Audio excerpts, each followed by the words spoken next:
When I worked in a refinery many years ago, this is the way they would paint all their equipment in the refinery, by hand. The guy would walk around with a piece of sandpaper that was heavy grit, knock off the rust, and he carried around a paintbrush and a bucket of paint. That paint stayed on there for a long time.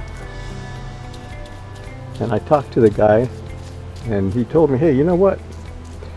He goes, you put paint on there like that, just knock the paint off, knock the rust off, put the paint on, and it's gonna last.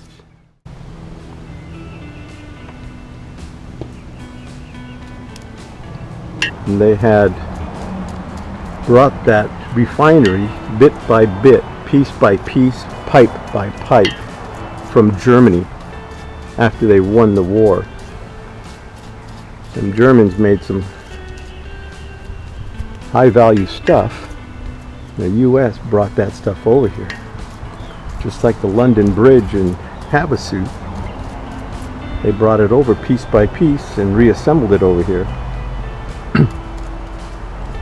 Unocal refinery, you knew it was from Germany because there were swastikas on the valves still. The big valves, 20-inch valves, gate valves, had swastikas on them. They had them covered up with valve covers, insulated blankets.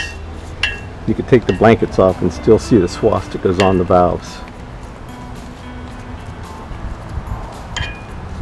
A little bit of information.